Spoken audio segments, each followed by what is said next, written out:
Estamos iniciando mais uma edição TV Atende. A nossa convidada de hoje é a psicóloga Mariane Carvalho Braga. Mariana, seja bem-vinda ao TV Atende. Muito obrigada.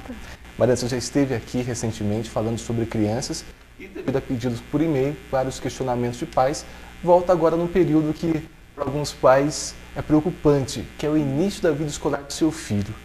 Como os pais devem agir quando colocam a criança pela primeira vez na escola, quando aquela criança nunca teve nenhum contato com uma escola, com professores, com amigos, ou seja, ficou tanto tempo longe de casa? Ok, vamos lá.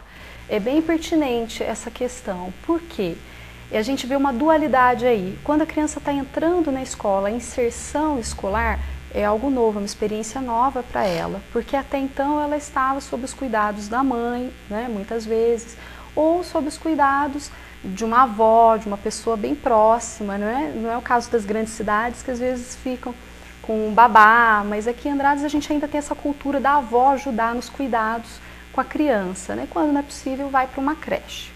Mas uma criança que nunca passou por uma creche, que está vivenciando pela primeira vez essa separação da mãe, a saída da casa para a entrada na escola, é um processo que ela vai vivenciar um luto, uma espécie de um luto mesmo. Por quê? Porque é um processo em que a casa da criança representa o seu aconchego, representa a segurança. Né? A sua casa, o seu cantinho, o seu aconchego, a sua segurança, né? É como se fosse a casquinha protetora. De repente ela começa a ir para o mundo. Né? A entrada na escola é a entrada, vamos dizer assim, para o mundo. Então é um período que pode sim gerar muito medo, muita insegurança. Então é um período em que a escola deve acolher essa criança com muito carinho. Eu acredito que o ideal seja, antes de iniciar as aulas, nos primeiros dias, a mãe ir à escola com a criança e passear junto com a professora.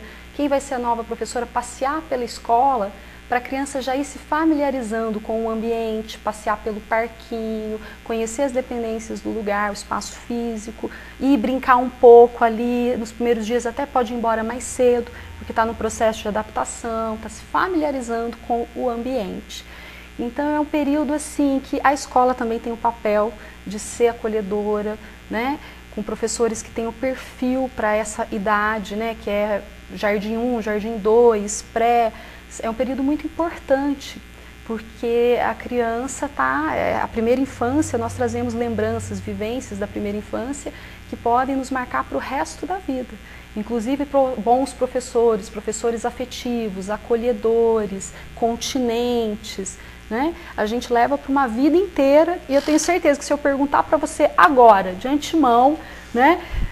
Nós que não tivemos nenhum treino antes da entrevista, chegar para você e falar, olha, me fala um professor que marcou a sua vida, você já vai ter um que vai vir na lembrança de imediato. São vários. Né?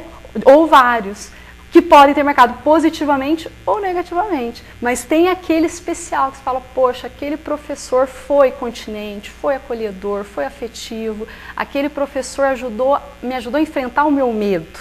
E nessa fase, o perfil do professor é fundamental. É isso que é o diferencial nessa situação? É o profissional de educação saber trabalhar a criança? Olha, eu penso assim, por exemplo, psicólogo. Tem psicólogos, o ser psicólogo não significa que você vai abarcar tudo.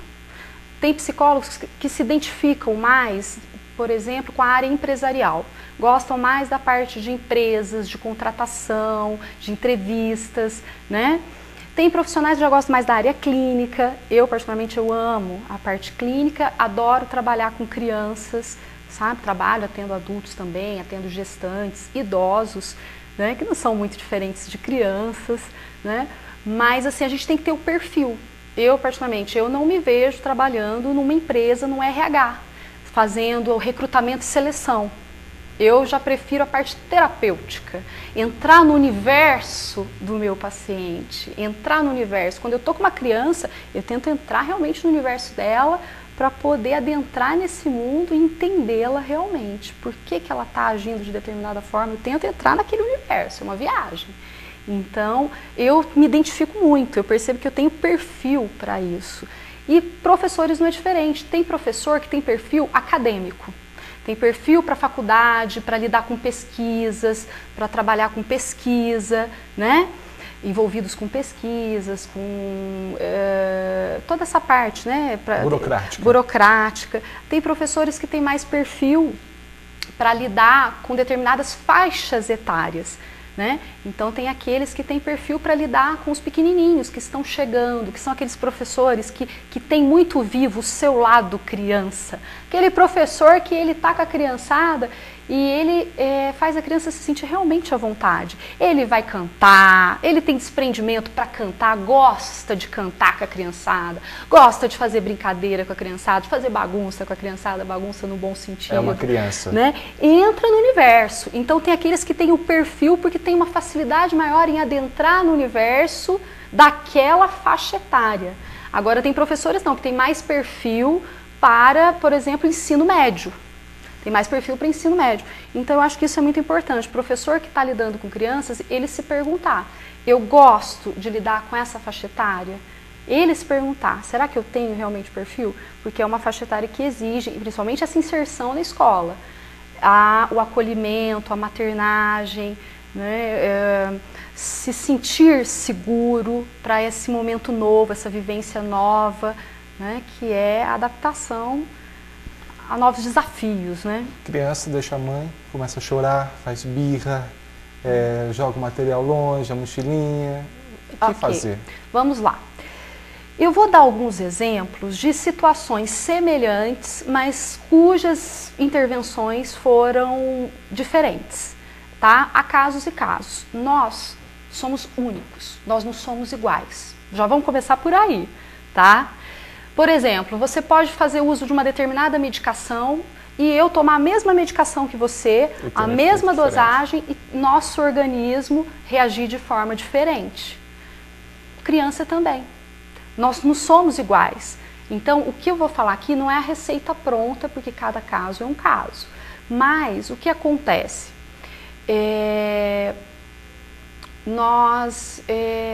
Tem crianças, né, que realmente vivem um sofrimento muito grande nesse processo de adaptação, então teve intervenções que eu orientei a mãe. Olha, os primeiros dias você vai, leva a criança para se familiarizar com a professora, andar pela escola com a nova tia, né, fica menos tempo, vai embora mais cedo os primeiros dias, mas gradativamente vai aumentando esse tempo. Vai aumentando, um dia fica meia hora a mais, outro dia fica uma hora a mais, a primeira semana aumentando gradativamente. Aí vai chegar uma hora que essa criança já ficou o período completo e vai estar tranquilo. Tem aquelas crianças que fazem birras homéricas na porta da escola para chamar a atenção mesmo. E quanto mais plateia tem, mais barulho elas fazem. Nesse caso tem que ter firmeza, sabe? Falar, olha filho, eu tenho consciência de que você não está indo para um campo de guerra, você está indo para um lugar que vai ser bom para você, não estou te levando para um lugar onde vão judiar de você. Eu tenho a consciência de que eu escolhi uma boa escola, eu confio nos profissionais que estão ali e eu sei que você vai ficar bem. Então a mãe transmitir essa segurança é fundamental e ter a firmeza, principalmente para quem faz birra, barulho na porta da escola, dá aquele show, né, a mãe ter a firmeza. E você vai entrar e você vai ficar bem e eu vou embora tranquila. Porque a criança percebe a insegurança da mãe. Quando a mãe não está sabendo lidar com essa separação, com esse luto, né, com esse desmame, a criança percebe a insegurança da mãe. A gente falou da criança, né? Citou a situação da mãe, que a criança percebe quando a mãe está insegura. E quando a mãe fica preocupada, fica insegura, às vezes chora, quer ir com a criança, não quer deixar a criança sozinha. Como agir nesse caso, quando a situação inverte? Ok, gente, isso é muito comum. Parece que não. Você fala, não, a só adaptação escolar da criança é a criança que sofre. Não necessariamente. Tem muitos casos, principalmente quando é o primeiro filho, em que o sofrimento da mãe às vezes é maior que o da criança. A mãe fala, poxa vida, eu carreguei meu filho 9 meses aqui na barriga, né? Sempre dei toda a atenção, todo o carinho, agora chega na escola, tem casos que o primeiro dia de aula a criança se encanta, se maravilha com a escola, né? Fala, poxa, um universo diferente, quanta criança da minha idade. Nem sempre tem crianças que brincam, que interagem com crianças da mesma idade. Às vezes tem, eu lembro, meu sobrinho mesmo, quando era pequeno, não tinha crianças na família do tamanho dele. Ele foi interagir mais quando ele entrou na escola, né?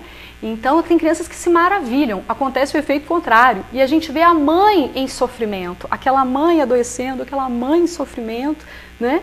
E que a mãe não quer desgrudar da criança, né? A mãe não quer desgrudar. Teve até um caso, uma situação às vezes, de uma colônia de férias, né? De um passeio aí, em que a criança estava bem, confortável no ambiente ali, mas a mãe não conseguia desvincular, desgrudar, porque estava no sofrimento profundo dessa separação, né? Então, a mãe e filho são seres diferenciados, não são um. Cada um é um. Então, a mãe tem que aprender também a vivenciar esse luto, esse desmame e aceitar que a criança não vai ser dependente dela para tudo, o tempo todo e o resto da vida. A criança vai aprender muito com a mãe, mas ela vai precisar também aprender a dar os seus passos e entrar para a escola, interagir com crianças, já é um primeiro passo para vivenciar essa independência com relação à mãe. Então, vamos olhar com carinho para essas mães que vivem essa insegurança, que também é natural, esse sofrimento, né? O filho vai para a escola, fica numa boa, a mãe até pensa, poxa, parece que não está nem sentindo a minha falta, né? Tá tão bem, fala, tchau mãe, e fica numa boa na escola. Mas não é isso, é uma nova etapa que a criança está vivenciando, né? E olhar com carinho para essa mãe que às vezes está um pouco carente e pode estar deslocando parte da sua carência para o filho, né?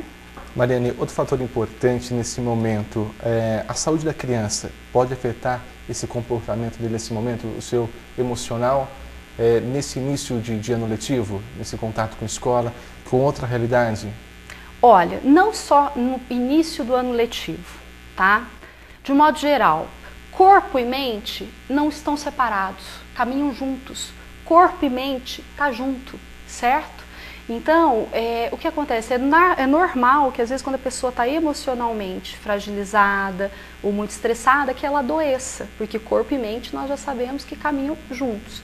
E da questão do comportamento da criança, independente se é início de ano letivo ou não, fiquemos atentos ao estado de saúde, sim, da criança, porque isso pode interferir no comportamento dela, no humor e no seu desempenho escolar. Vamos dar um exemplo? Vamos. Vamos dar um exemplo. Teve um caso que chegou uma criança para mim no consultório e que a mãe dizia que essa criança não aprendia de jeito nenhum. Que não aprendia, que não conseguia acompanhar os colegas, né? Não tinha concentração. E não tinha concentração, queda no nível de concentração, né? Aí eu fui fazer uma entrevista, na anamnese, que é a entrevista inicial que a gente faz com os pais, né? Ou com o responsável. E nessa entrevista inicial a gente faz várias perguntas, é uma entrevista bem criteriosa, sabe? E uma das perguntas que eu sempre faço na minha anamnese, que as mães às vezes não entendem o motivo, mas que é importante, é se a criança ronca.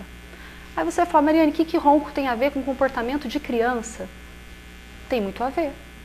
Por exemplo, nessa anamnese eu descobri que essa criança roncava há muito tempo, era um respirador oral. O que é um respirador oral? Aquela criança que respira pela boca, puxa o ar pela boca. E essa criança, nós descobrimos, né? Eu falei, olha, vamos encaminhar para o otorrino para ver se essa criança não tem adenoide. Eu pedi para o pediatra encaminhar para o otorrino para ver se tem adenoide, porque às vezes a dificuldade respiratória pode estar afetando a qualidade do sono dessa criança e, consequentemente, afetando a questão da aprendizagem, nível de concentração, atenção e até o humor. Porque era uma criança que vivia irritada. A mãe seguiu a orientação do pediatra, foi para o otorrinolaringologista e o otorrino falou, realmente, essa psicóloga foi de uma sensibilidade muito grande, porque a criança está com adenoide, precisa fazer o tratamento, é caso cirúrgico e vamos precisar atuar aí para que a criança volte a dormir melhor. Dormindo melhor, ela vai ter condições de aprender melhor, vai melhorar o humor dessa criança e até mesmo o comportamento na escola. Porque a criança ficava irritada em decorrência de noites mal dormidas e ela começava a se aborrecer, irritar o colega, batia num, batia no outro, sentia sono. Aí, para driblar o sono, ficava extremamente inquieta. Tinha professores que achavam até que era o caso de hiperatividade, porque a criança ficava procurando estímulos para não dormir, sabe? Na sala de aula, ela ficava procurando estímulo, cutucando um, cutucando o outro para não dormir. Mas, na verdade, o que tinha por detrás disso? Uma questão de uma dificuldade respiratória muitos meses de noites mal dormidas que estavam afetando o comportamento, humor e aprendizagem da criança. Tá certo, Mariane, eu agradeço a participação e que com essas dicas os pais possam aí ter o início do ano letivo 2014 bem mais tranquilo. Opa, com certeza, estamos aí. Se quiserem mandar mais perguntas, podem mandar que a gente volta para responder. O pessoal te encontra onde? Avenida Doutor Bias Fortes, número 948 e no telefone 3731-2295. Conversamos hoje no TV Atende com a psicóloga Mariane Carvalho Braga.